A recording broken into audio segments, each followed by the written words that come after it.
bien, bienvenue à vous tous. Nous arrivons au terme de ce parcours de conférence de Carême et nous avons la joie et l'honneur, oui l'honneur, n'ayons pas peur des mots, d'accueillir François Meunier. Alors François Meunier est marié, grand-père, il a été médecin militaire, si je ne me trompe pas, il est toujours médecin mais chirurgien de la partie interne, c'est ça? Digestive. Digestive, voilà. Voilà. Et donc j'espère que votre digestion s'est terminée, mais si vous avez un souci, voilà. Je pense que François pourra faire une consultation après la conférence. Voilà. Je crois comprendre aussi que notre évêque nous rejoindra quelque part dans quelques minutes. Voilà. Donc, on a fait un petit cheminement avec l'introduction par notre évêque sur comment l'Église essaye de vivre ce chemin ensemble. Nathalie Bécard nous a parlé de la spiritualité, de la synodalité, du marcher ensemble. Elle nous a aussi parlé de la façon dont l'Église s'organise. Elle a participé, comme vous le savez, à 3 rencontres continentales. Et il se trouve, je ne sais pas si vous vous souvenez, qu'elle n'était pas à celle pour l'Europe continentale. Et à ce moment-là, il a été dit que nous avions la chance de pouvoir accueillir dans 15 jours plus tard, François Meunier. Et François a participé à la rencontre continentale qui se tenait à Prague. Alors en fait, il était à Saint-Vendrille, en Normandie. Il buvait de la bière. Parce que la bière de Saint-Vendrille est bien connue maintenant. Bien renseigné. Pardon? Vous êtes bien renseigné. Je suis bien renseigné. En fait, je me suis renseigné avant. Voilà. Non, en fait, il y avait quelques personnes, dont Monseigneur Éric de Molin-Beaufort et d'autres à Prague. Et puis, il y avait une base arrière d'une dizaine de personnes, je crois, qui étaient à Saint-Vendrille, qui suivaient par visio. Voilà. Et donc, voilà, si vous avez des questions qui vous taraudent à propos de la rencontre continentale pour l'Europe, eh bien, je crois que vous avez devant vous un interlocuteur pour vous répondre. Voilà, et avec dimanche dernier, avec le frère Patrick Prétot, nous avons aussi pu comprendre comment la liturgie participe à ce mouvement du marché ensemble de la synodalité. Comment elle le met en œuvre finalement. Voilà, et puis, bon, on peut parler de la synodalité, mais la synodalité, c'est pas la démocratie, c'est pas les élections, c'est pas des décisions qu'on prend à 50,1% des voix. C'est en écoutant la parole de Dieu qu'on essaye de discerner ensemble, et tous ensemble, comment faire avancer l'Église. Alors, je crois que c'est le sujet que François Meunier veut aborder tout à l'heure, maintenant. Alors, je lui laisse la parole. Merci, Père Michel. Je ne sais pas si mon micro fonctionne. Ah ben, il faut peut-être le mettre en fonction. Ah oui, ça peut aider. Il est en fonction. Il est en fonction, il faut bien parler dedans. Est-ce que vous m'entendez là? Il faut vraiment manger le micro quand même. Il faut manger le micro. Alors, je peux vous donner peut-être le verre? Il est plus sympa le vôtre. Vous préférez le verre? Oui, c'est plus écolo. Oui, là, vous m'entendez?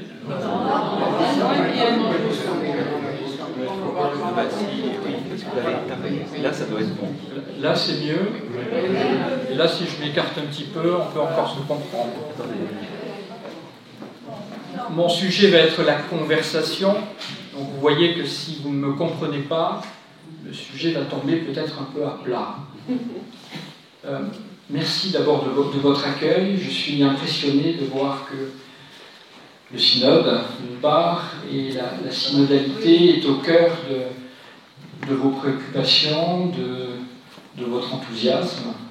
Et donc je suis heureux de voir combien votre évêque aussi vous accompagne dans cette démarche. Et donc il va nous rejoindre tout à l'heure et ce sera bien de pouvoir aussi dialoguer avec lui. Parler de conversation, c'est aussi parler de conversation avec notre Seigneur d'abord, Et ce que je vous propose, très simplement, on vous a distribué des petites feuilles où on va ensemble regarder ce texte que vous avez entendu tout à l'heure pour ceux qui ont participé à la liturgie dominicale des rameaux, au moment de la bénédiction des rameaux, l'entrée à Jérusalem. Ce que je vous propose, c'est que le Père Michel va nous le lire. On va prendre un temps de silence, et puis après ce temps de silence, eh bien, je vous invite deux par deux à pouvoir faire un échange très simple pour savoir comment ce texte va rentrer en écho, là, maintenant, aujourd'hui, ce dimanche après-midi, pour vous, peut-être en relevant un mot, une expression, très simplement, et de voir comment cette parole vient vous traverser et vient vous inspirer. Pour cela, on va commencer par invoquer l'Esprit Saint.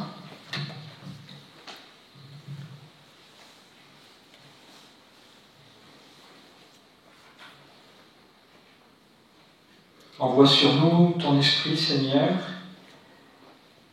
pour qu'il nous donne un cœur capable d'écoute, qu'il nous permette de te rencontrer dans cet évangile et qu'il engendre en nous ton Verbe. Que ton Esprit Saint ôte le voile de mes yeux, qu'il me conduise à la vérité tout entière, qu'il me donne intelligence et persévérance.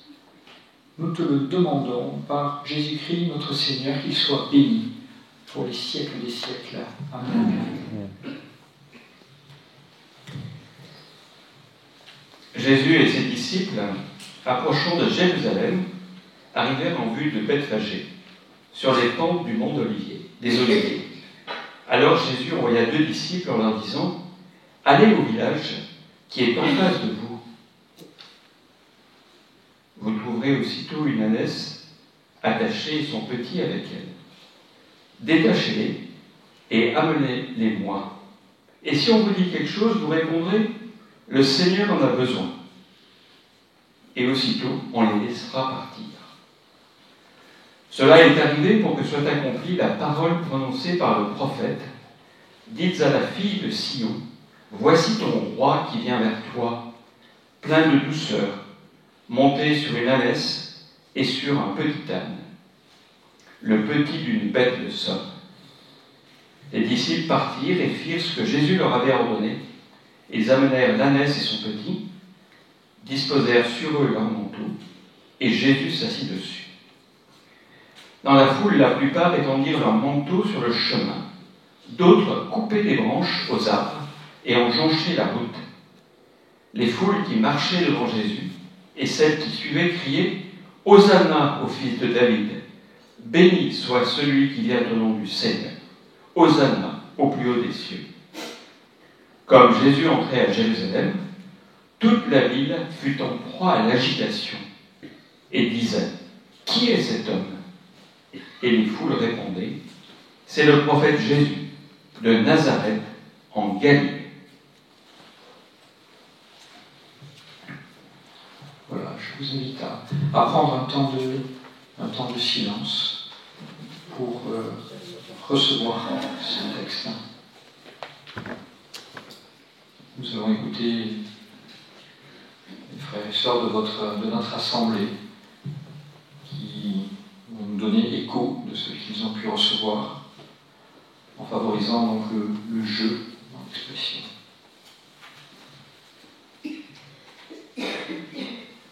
Alors j'ai sollicité arbitrairement 3 personnes qui vont partager les échos de ce qu'ils ont entendu.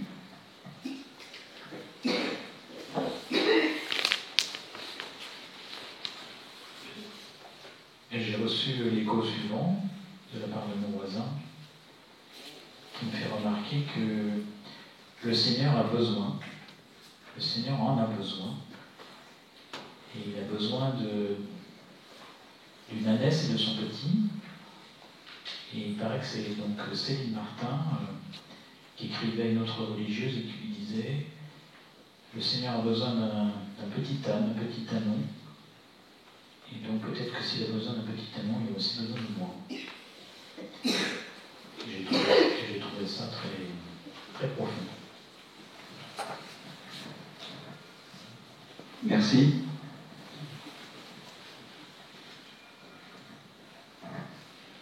Alors, ce que j'ai reçu de Sœur Mathilde, qui est à côté de moi, elle me disait, en fait, Jésus envoie ses disciples en mission. Et puis ensuite, on a été touchés par cette phrase, « Voici ton roi qui vient vers toi, plein de douceur, monté sur une ânesse et un petit âne. » Et on se rend compte que ce roi qui vient vers nous, eh bien, ce n'est pas un roi dans sa toute puissance, monté sur des chevaux avec des chars, mais c'est un roi plein de douceur et qui est monté sur un petit âne. Donc un roi beaucoup plus abordable, si on peut dire, entre guillemets, qui s'adresse à chacun de nous. Merci.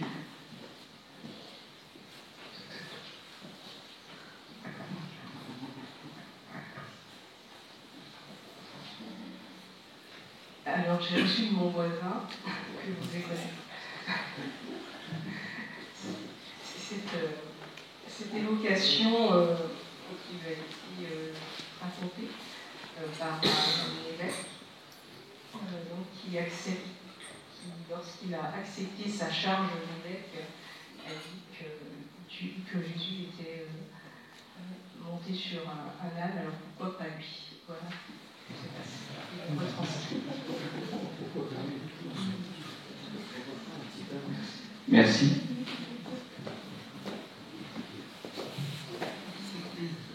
Peut-être quelqu'un d'autre. Si quelqu'un a une envie irrépressible de partager.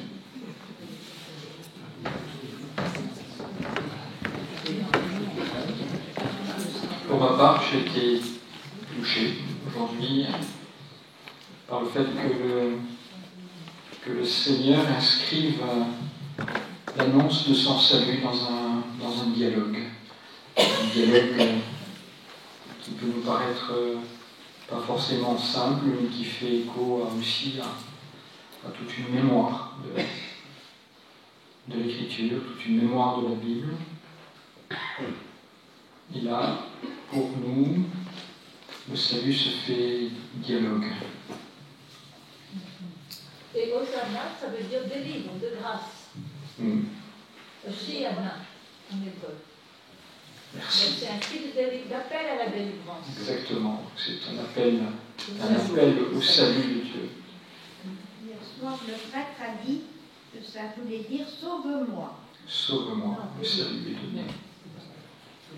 Voilà, si j'avais à résumer en quelques mots, et merci de ce temps important d'écoute de la parole et de la parole qui vient vers nous. Et si j'avais à résumer en quelques mots ce que ce synode, comme laïc, donc impliqué dans le processus, m'a apporté, je dirais, l'art ô combien difficile, justement, du dialogue, de la conversation, qui implique avant tout l'exercice que nous venons de faire, une écoute, celle bien sûr de la parole de Dieu en premier lieu, et qui permet un premier mouvement, qui est celui de la rencontre. Cette rencontre que nous vivons ensemble. N'est-ce pas là le sens finalement premier du mot Église? L'Ecclésia n'est ni plus ni moins que cette convocation du peuple que nous sommes pour écouter ce que la parole a à nous dire. Ce que j'aurais envie de vous dire aujourd'hui se résume finalement à une formule simple.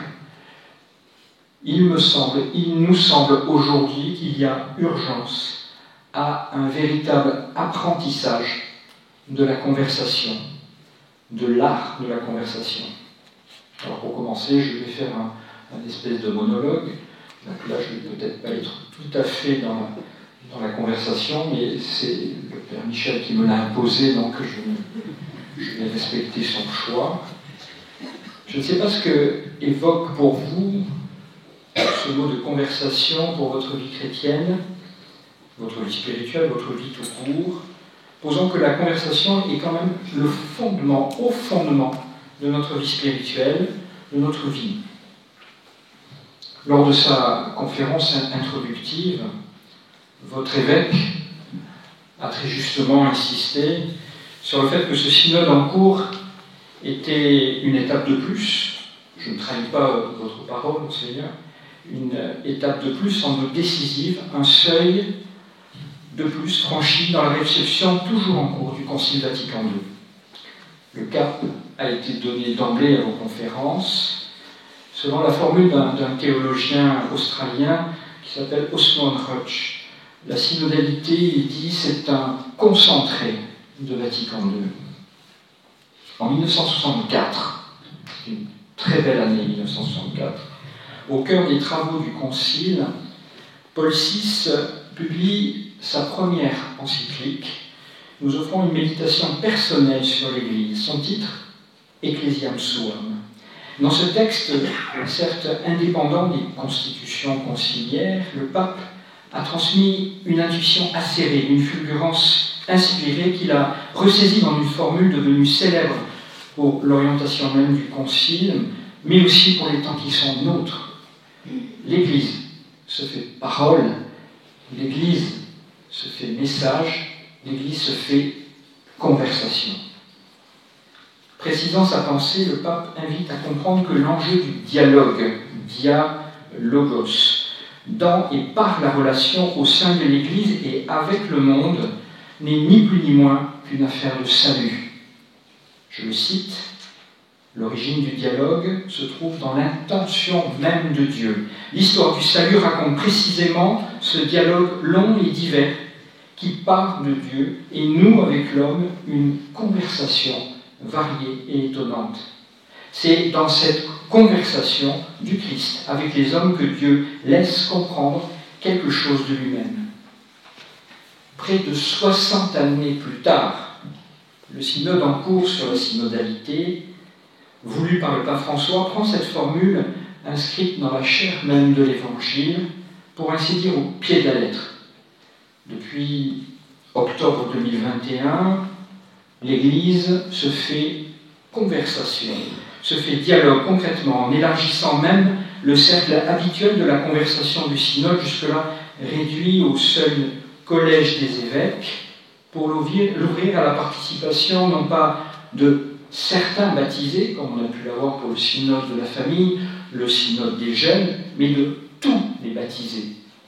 J'espère que parmi vous, une grande partie d'entre vous a pu et participera, parce que ce n'est pas, on est en processus, on est en chemin, on continue, pourra participer à cette grande consultation et puis cet apprentissage de la synodalité. Le moins qu'on puisse dire, c'est que c'est venu quand même bousculer à la fois nos habitudes et puis nos représentations.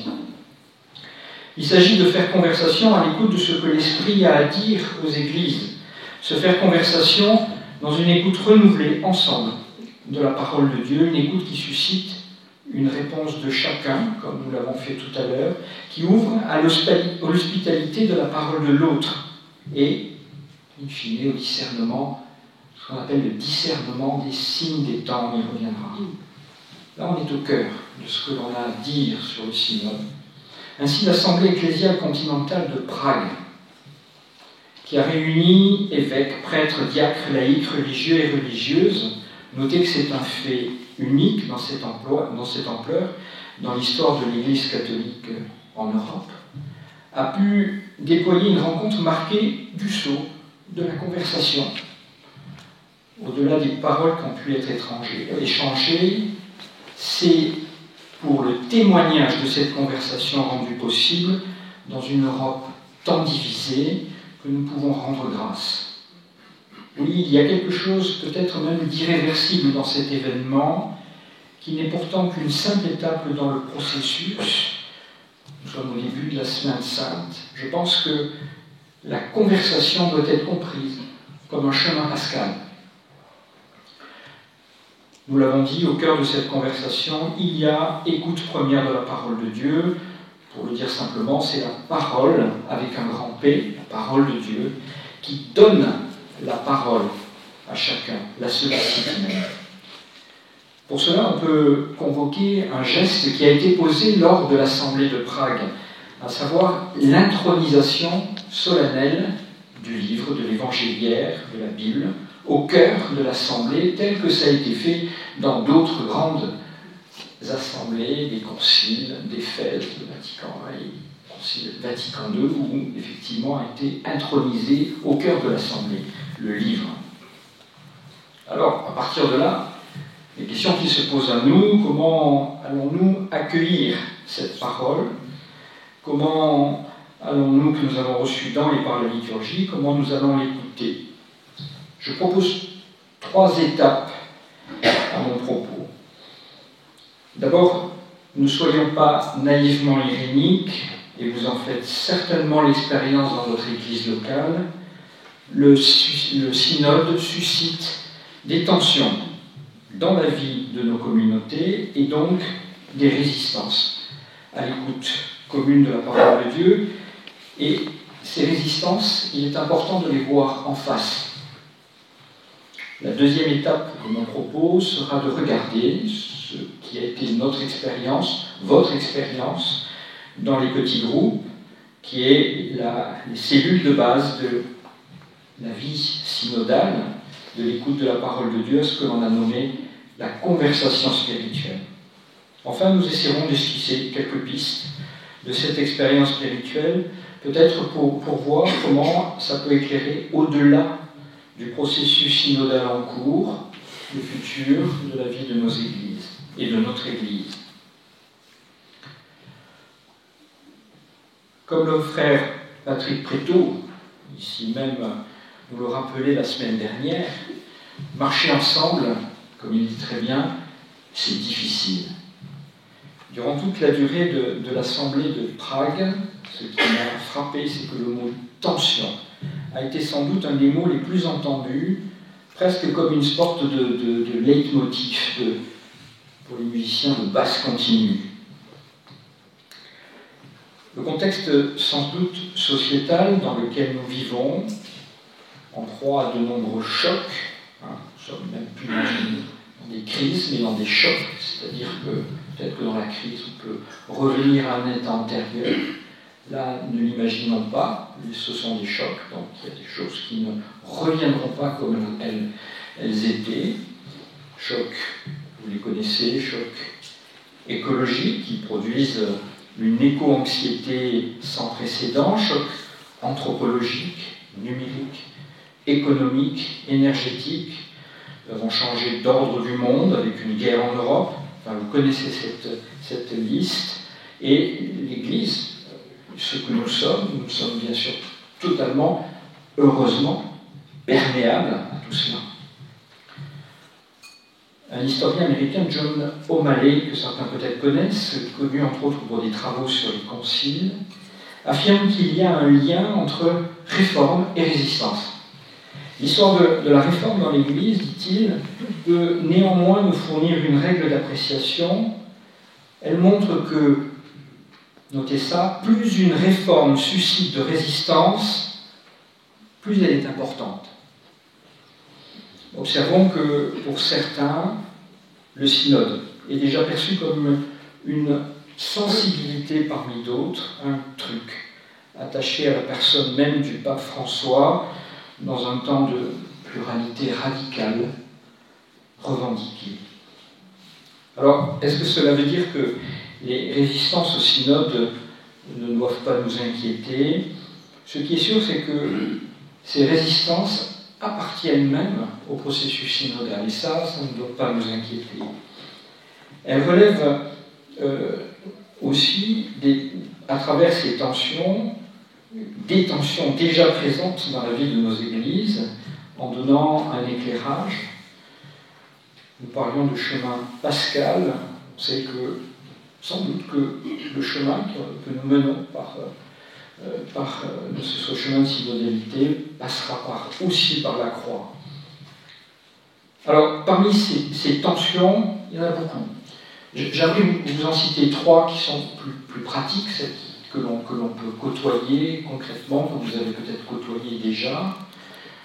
La première, finalement, dans la majorité du peuple de Dieu, si vous interrogez même votre voisin de banc et que vous lui parlez de la synodalité, il est possible qu'il vous regarde avec un air perplexe et vous réponde la syno quoi. Il y a, bien sûr, on a progressé, c'est pas un mot qui est forcément difficile à entendre, d'autant qu'il suffit de peu de choses pour expliquer ce qu'il en est. Mais je pense qu'il y a surtout parmi nous, parmi le peuple de Dieu, une indifférence sur un fond de méconnaissance.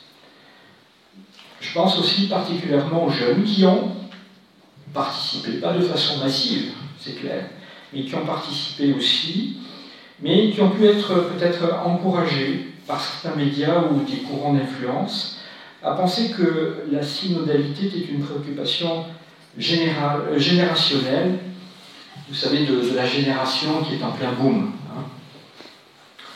Il n'y a pas d'opposition de principe pour certains, mais ils ne rejoindront et ne comprendront la démarche synodale qu'à partir du moment où des propositions plus concrètes seront faites.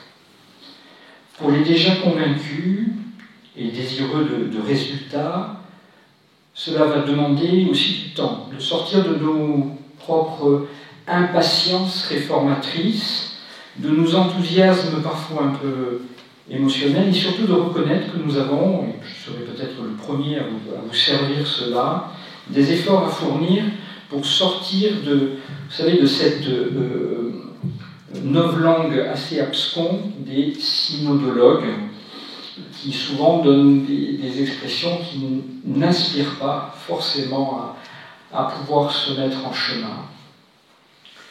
Deuxième point de tension, mais en fait qui n'est pas forcément une tension, mais qui est un mode, le mode même, la pédagogie du synode qui a pu être déconcertante. Elle a été déconcertante déjà dès le début du processus, mais peut-être de façon nécessaire. D'abord par sa mise en œuvre, qui s'est faite dans l'urgence, même si de nombreux signaux avaient été lancés par Rome auparavant. La convocation venue de Rome est arrivée de façon assez verticale, avec un impératif qui est venu perturber les agendas, déjà pleins de chacun. C'est tout au moins ainsi que cela a été perçu, et notamment par de nombreux évêques. Le calendrier même du synode a été mouvant. On a rallongé, heureusement, la phase diocésaine de quelques mois. On a rallongé la durée totale aussi du synode. Pour ceux qui ont y apporté le service de l'appropriation de la méthode, je ne sais pas s'il y a des référents parmi vous qui ont participé au déploiement de la méthode, ce travail d'appropriation a demandé de la concertation, et c'est une part importante de la pédagogie justement du synode, c'est de s'apercevoir qu'on apprend le synode en le faisant. Il y a une formule anglo-saxonne qui parle « learning by doing ». On va prendre plutôt un proverbe breton qui dit « si tu ne sais pas nage, t'as qu'à plonge ». Ça donne... Voilà, donc il y a eu une entraide aussi entre les églises locales qui participent aussi de cet apprentissage, une équipe nationale dynamique autour de Monseigneur Alexandre Joly, le tout aussi relayé par des mouvements, et particulièrement des mouvements de type ignatien qui étaient déjà habitués à la conversation spirituelle. En fait, cette appropriation, elle va demander du temps, et c'est là une des attentes du synode, que la formation sera importante, mais une formation qui passe par l'expérience.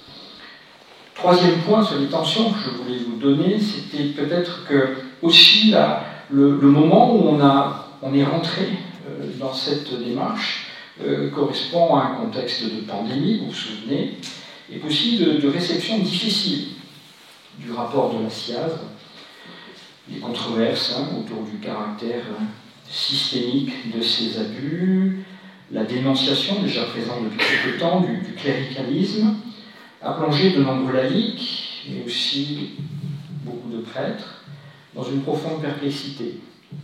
Certains ont pu percevoir le synode comme une ressource inespérée, d'autres au contraire, observant l'empressement de certains à des réformes urgentes, ont pris vite de la distance, souvent sous le prétexte de l'inefficience de telle démarche, sur quoi ça va, qu'est-ce que ça va donner? Que peut-il sortir d'un tel synode? De plus, l'idée de libérer la parole de tous, des laïcs en particulier, dans un processus que l'on craignait au départ démocratique, et on verra qu'on ne parle pas du tout de ça dans le terme du synode, dans une église qui est déjà divisée, a fini d'achever certains. Pourquoi j'irai passer un sale moment à devoir supporter des reproches que je trouve injustes? Une question a surgi, une question fondamentale pour le synode que l'on peut poser de façon trop schématique comme ça. Est-ce que le synode est une affaire un chemin de conversion, ou est-ce que le synode est un chemin de réforme? Allons-nous écouter des opinions directement en désir de réforme, ou allons-nous entrer dans un processus de discernement à l'écoute de la parole de Dieu, de l'Esprit Saint? C'est ce type de questionnement qui a pu flotter même à Prague. On a pu l'entendre, on peut dire, dans les échanges off. Et placer la parole de Dieu au centre de l'Assemblée, dire que la parole est là, est-ce que cela suffit? Il faut l'écouter. On a le témoignage assez étonnant d'Yves Congar qui, dans les tumultes des débuts du Concile Vatican II, s'est retrouvé dans l'Assemblée et va avoir cette réflexion justement avant l'entrée de la Bible au milieu de l'Assemblée. On dit que le peuple juif est le peuple de l'ouïe, les Grecs celui de l'œil. Il n'y en a ici que pour l'œil et l'oreille musicale. Aucune liturgie de la parole, aucune parole spirituelle. Je sais que tout à l'heure on installera un trône pour présider le concile, une Bible, mais parlera-t-elle? L'écoutera-t-on? Aura-t-il un moment pour la parole de Dieu? Vous voyez, c'est là que rentre réellement de plein pied cette question de la conversation. Et il est sûr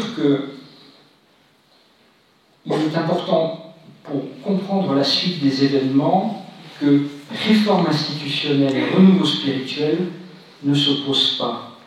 Il serait peut-être même dangereux de cultiver cette antinomie. D'autant que ceux qui défendent en place les lieux de la réforme, un renouveau spirituel, ne réussissent pas forcément à cacher un programme de restauration. Comme nous le rappelait le frère Patrick Prétot la semaine dernière, par ce célèbre adage Ecclesia, Semper Reformanda, l'Église toujours en acte de réforme, le moine qu'il est nous invitait d'ailleurs à exercer la vertu de patience. Réforme et conversion sont étroitement liées, et peut-être que l'articulation s'appelle la conversation. Alors, il y a peut-être des choses aussi à constater sur la réalité de la parole aujourd'hui, telle que nous la vivons dans notre société. Un constat à la fois consolant et désolant. Vous devez le constater, la dégradation de la parole ne touche pas seulement nos églises, mais toute notre société, et avec une constante aggravation. Observons un fait simple, aussi quotidien que préoccupant, notre rapport quasi hypnotique aux écrans, et plus particulièrement à notre téléphone cellulaire que l'on ne cesse de contempler tête baissée. Cela nous isole, même au cours d'un échange avec d'autres. On est là, sans être là. Cela renforce notre indifférence à l'autre avec un paradoxe. Plus on communique, moins on se rencontre. Plus la parole est échangée sur ce mode, plus elle se blesse. Plus elle blesse, se polarise, ne cherche plus le travail de la complexité. La connexion est aujourd'hui préférée à la conversation. La parole devient prolixe au risque d'en venir insignifiante. Ce que nous venons de dire, je pense que vous en êtes conscients, c'est le diagnostic aussi qui est posé par un metteur en scène, dramaturge et écrivain qui s'appelle Gérald Garouti, que je vous invite à lire. Il signe un manifeste pour les arts de la parole. Il faudrait pouvoir l'inviter dans des conférences de Carême. Il nous apporterait beaucoup. Il a intitulé cet ouvrage « Il faut voir comment on se parle ». Je ne sais pas si vous voyez la référence « Il faut voir comment on se parle ». C'est une chanson d'Alain Souchon des années 90. C'était full sentimental. Et d'ailleurs, la formule d'Alain Souchon, c'était « Il faut voir comment on nous parle ». Et ce que dit Garouti, pourquoi il a choisi ce titre, c'est que 30 ans plus tard, de dire « nous », ce n'est plus possible. Et sans doute ce qu'il faut pouvoir retrouver, c'est de ce passage donc, du « je » au « nous ». Vous voyez, « je », « nous », c'est une affaire encore d'articulation dans la conversation. Pour le citer, si vous voulez, très simplement, et ça va peut-être vous donner l'envie de lire son petit livre, qui se lit assez facilement. Il faut voir comment se parle l'humanité en moins. De ce pouvoir extrême, quels usages faisons-nous? De façon écrasante de nos jours, l'énonciation dégénère en dénonciation, en stigmatisation, en ségrégation, en destruction. Et qu'il vise ou non à détruire, les mots pour beaucoup ne veulent plus rien dire. Gage d'inconscience, vide de sens et pleine de violence, telle s'impose aujourd'hui, dans sa version massive, la parole. Ce qui est frappant, c'est que cet homme se met dans une posture totalement aconfessionnelle. Le diagnostic est parfaitement posé, et sa proposition, finalement, nous vient du parvis des gentils, en quelque sorte. Il dit la chose suivante. Et ça, nous pouvons le recevoir pour notre synode. La parole implique une éthique de la réciprocité. Je t'écoute, tu me parles, tu m'écoutes, je te réponds. Nous nous parlons, donc nous sommes.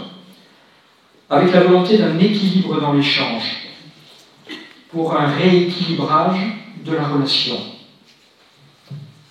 Écouter, c'est ouvrir un espace à l'autre.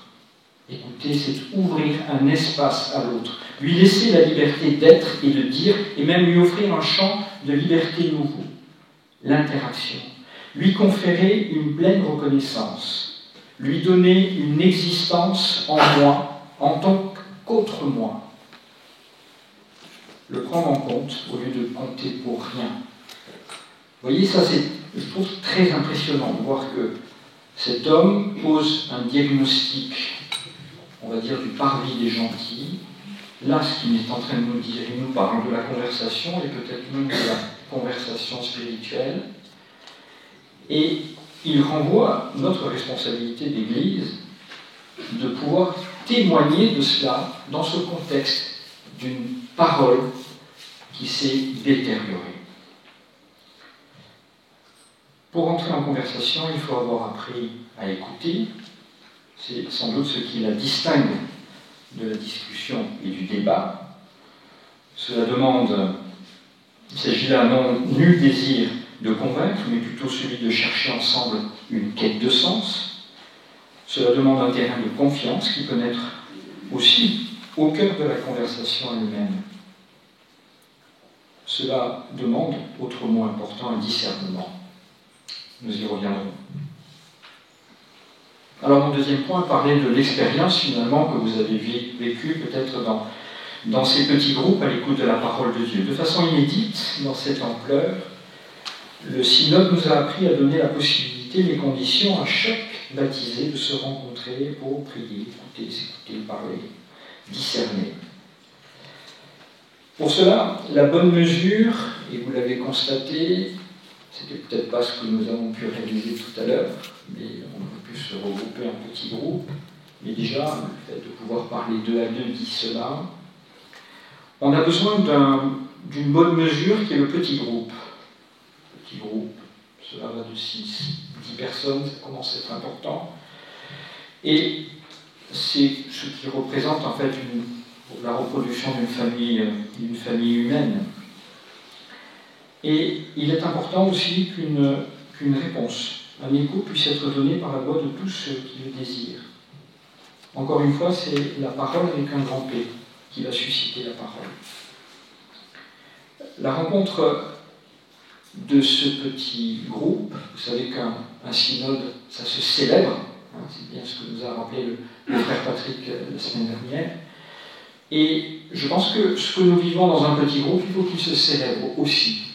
On va faire attention au cadre dans lequel on va se retrouver, l'agencement des chaises, la lumière que nous allons donner, la présence d'une bougie.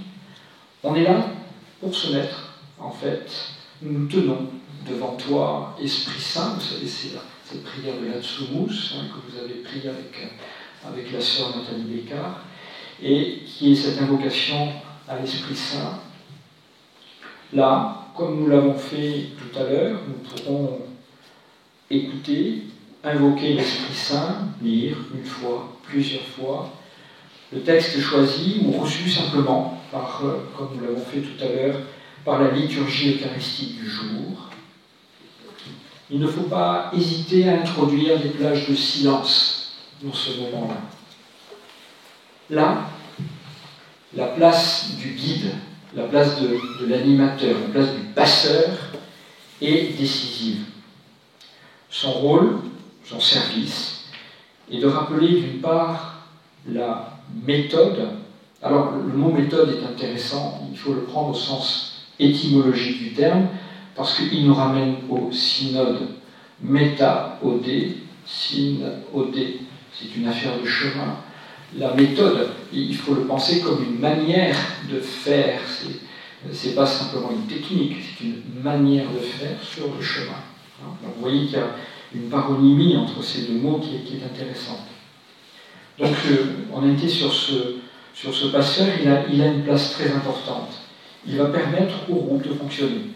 Il va permettre à chacun aussi de pouvoir parler, et surtout que la parole puisse circuler. Ces prises de parole devront être très sobres de son côté, et je pense qu'il est important qu'il puisse offrir un espace à chacun, et surtout ne pas rentrer dans des explications exégétiques et des choses qui sont trop compliquées. Finalement, quand nous nous retrouvons en petits groupes, nous apprenons à devenir disciples ensemble. J'avance dans mon propos, parce que le temps file, il coule. Je pense que dans ces échos, ce qui est très important, c'est qu'on puisse s'ouvrir à l'écoute et à l'accueil de tous. Je pense notamment aux personnes qui sont en situation de précarité. Vous savez que c'est peut-être un des points sur le synode où on a avancé, hein, on a fait des choses, mais peut-être pas à la hauteur de ce que l'on souhaitait. Et notamment avec les personnes en grande précarité. Vous savez qu'il y a autour de la parole de Dieu, et en petits groupes, une expérience forte des groupes du réseau Saint-Laurent, notamment. Je pense aussi, pas très très loin de vous, près de Lyon, la communauté du Sapel, autour de la mémorisation cantinée, gestuée de la parole qui ouvre des champs pour l'accueil de tous. Passage, n'hésitez pas, dans le dernier numéro d'une revue qui s'appelle Lumen Vitae.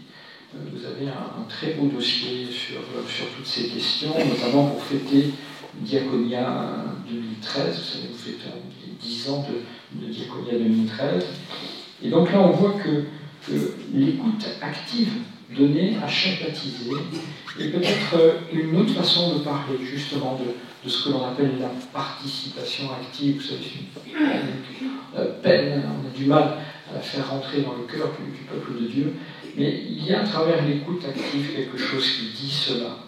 Voilà. Saint Grégoire le Grand disait que ce qu'il a compris de la parole de Dieu, alors c'était dans un contexte liturgique, mais c'est intéressant à écouter, et ce que j'ai compris de la parole de Dieu, c'est par l'écoute de mes frères que je l'ai reçu, c'est à mes frères que je le dois. C'est Saint Grégoire qui dit cela. On peut être confiant alors de l'expérience que l'on peut vivre justement à l'écoute les uns des autres. La conversation spirituelle, proprement dit, qui suit ce moment d'écoute de la parole, vous savez, vous l'avez certainement pratiqué, ça a été exprimé d'une façon très simple, justement par la formule de Gérald Garouti. Écouter, c'est ouvrir un espace à l'autre.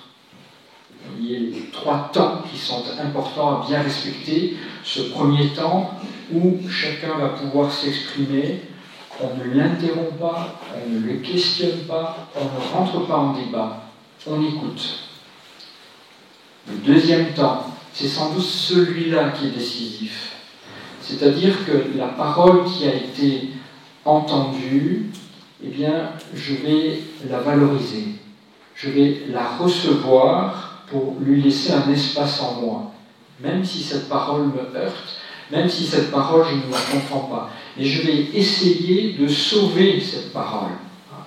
C'est là où se joue réellement l'écoute profonde. Une fois qu'on a fait cela, après, on peut rentrer dans une conversation plus active, et c'est de là que sortent notamment le travail que l'on pourra fournir, parce qu'à un moment, il faut bien décider, il faut bien choisir, il faut bien discerner. Ce que j'aimerais peut-être vous dire, et je suis très loin de ce que je voulais vous dire ce soir, mais on va... pour reparler de la parole de Dieu, je crois qu'il est important de bien penser que, on disait l'important, c'est votre évêque vous l'a rappelé d'emblée, que réellement ce synode est dans l'axe de la réflexion du Concile Vatican II. Et parmi un point qui est peut-être un point central pour le Concile, c'est le fait de pouvoir mettre une Bible, de mettre l'Écriture sainte dans les mains de tous les chrétiens catholiques. Ça, c'est un axe fort, vraiment, du Concile. Certes, depuis le Concile, on a eu de belles choses qui sont réalisées autour de cela, des groupes bibliques, des mouvements aussi qui ont pu permettre, et vous devez avoir de multiples propositions de ce type dans votre église locale. Parmi toutes ces expériences, je pense qu'il est important de citer celle du diocèse de Milan et l'œuvre immense que je vous invite à regarder de près du cardinal Martini, mais aussi ce qu'a pu faire le monastère de Beauce. La Lectio Divina, non pas comme une méthode, mais comme une attitude de dialogue intérieur et communautaire devant la parole de Dieu, contenue dans les Écritures. Nous avons fait tout ça de beaux progrès. En 1991, le cardinal Martini, j'espère un jour que l'on pourra célébrer un synode universel simplement sur la question comment avons-nous appliqué Dei Verbum quand on parle de l'écriture à mettre dans le cœur et dans l'esprit de tous les chrétiens dans la Lectio Divina. Je pense que la réponse à cette demande du cardinal Martini a été, vous le savez, dans les années 2010, un synode sur la parole de Dieu, qui a donné une exhortation apostolique qui mérite d'être regardée de très près, qui est d'une immense richesse, qui est Verbum Domini. Mais j'aime à penser aussi qu'à travers le synode que nous vivons là, dans le fait que tous les baptisés ont pu faire l'expérience que nous avons fait tout à l'heure, de se mettre ensemble à l'écoute de la parole de Dieu, eh bien, il y a une nouvelle étape qui est franchie dans cette réception. Quelles sont maintenant les pistes que nous pouvons avoir dans cette Église de demain? C'est une question que j'aimerais plutôt vous poser, plutôt que de vous l'asséner. Comment vous voyez l'Église de demain? Finalement, c'est celle-là la vraie question. Qu'est-ce que sera l'Église de demain? On ne le sait pas, mais enfin, il y a quand même des signes qui s'offrent à nous. Nous voyons que ce qu'a pu d'ailleurs prophétiser un Karl dans les années 50, bien avant le Concile, à savoir que nous sommes rentrés réellement dans une Église en diaspora. La question de la sécularisation, c'est sans doute un des thèmes qui a été le plus relevé à Prague. Parce que finalement, effectivement, l'ensemble de l'Europe, c'est ce qu'on peut voir, vit un moment très fort de sécularisation. Le niveau de sécularisation est très différent en fonction des pays. Nous sommes dans un niveau quand même assez important de sécularisation. Et là, c'est sûr que c'est un point sur lequel nous nous divisons dans l'Europe, et notamment entre les églises de l'Est de l'Europe et les églises de l'Ouest de l'Europe qui ne voient pas la chose de la même façon, parce que nous n'avons pas la même histoire, parce que nous ne vivons pas les mêmes choses. Un point aussi qui m'a frappé, peut-être pour mieux aimer l'Église catholique et de voir la richesse de l'Église catholique et que l'on a pu expérimenter à Prague, c'est de voir que justement cette diversité était un signe même de la catholicité. Souvent, quand on pense l'Église catholique, on se dit, même si on dit on n'est pas tous pareils, on le conçoit, mais il y a quand même un fond autour de nous de dire, il y a quand même une certaine uniformité, et ça nous rassure. Eh bien non, ça n'existe pas. Et ce que nous avons été amenés à faire à Prague, et qui est réellement un progrès immense pour la vie de l'Église, c'est de voir que nous sommes différents et que nous pouvons observer les tensions qui nous séparent. Alors, je vous parlais de l'Est et de l'Ouest, ça peut être d'une paroisse à l'autre, parce que ces fractures sur le regard qu'on porte sur la sécularisation, ce sont les fractures que nous avons dans notre Église de France et dans nos diocèses. C'est les mêmes, avec des choses qui sont tout aussi complexes. Et donc, de pouvoir regarder ce désaccord, non pas comme quelque chose qui va fermer. Nous venons de vivre un débat terrible à l'Assemblée nationale et on a l'impression qu'on est arrivé sur une impasse, qu'on ne peut plus avancer. Pour autant, est-ce que l'Église catholique puisse témoigner d'autre chose? Je crois que l'Assemblée de Prague peut nous dire, oui, on peut témoigner d'autre chose. Il nous faut être vigilants, mais on peut témoigner d'autre chose parce qu'on a pu regarder les tensions et se dire, allons plus loin, allons au-delà de ces tensions. Je pense qu'il est temps de conclure pour pouvoir vous écouter.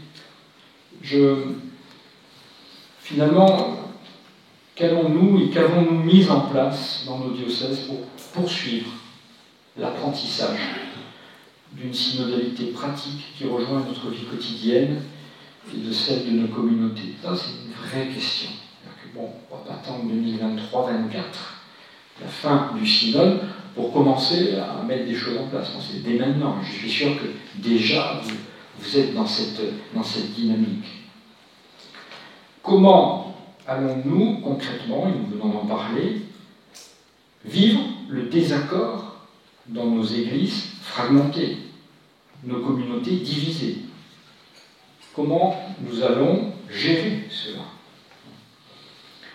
Comment témoigner on a témoigné Arnaud Join-Lambert, qui est un des théologiens de Prague, et un des co-rédacteurs du document final, c'est-à-dire le document qui va préparer, qui va aider à la préparation d'un autre document, l'Instrumentum Laboris, qui va préparer l'État de Rome.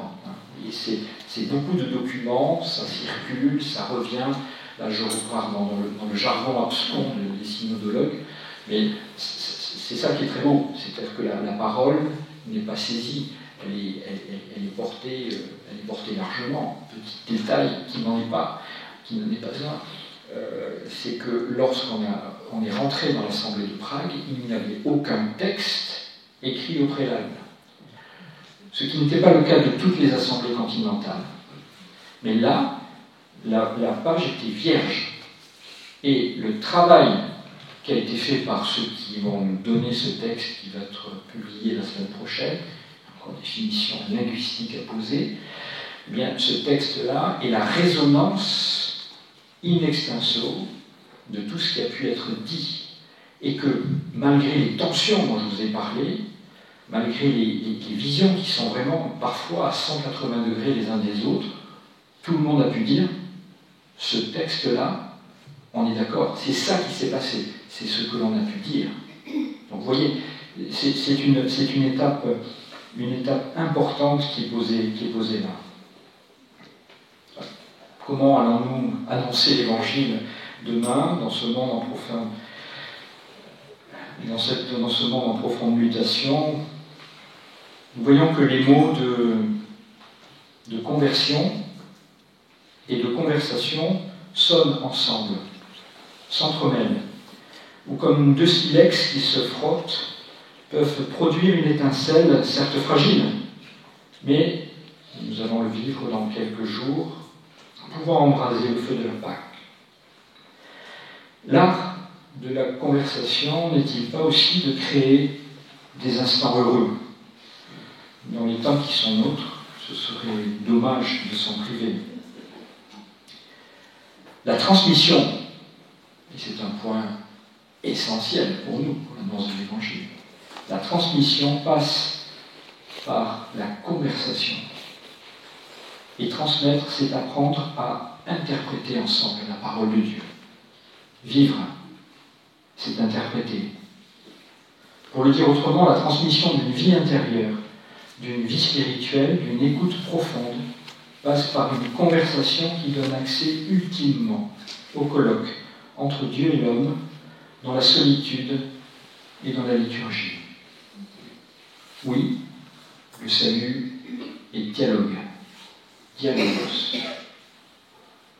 Je laisse le dernier mot à ce Gérald Garouti, que je vous ai cité plus haut, dans une variation d'un poème célèbre de Rimbaud que vous allez reconnaître et qu'il donne en forme d'haïku. Elle est retrouvée, quoi? L'humanité, la parole sublimée. Merci à vous.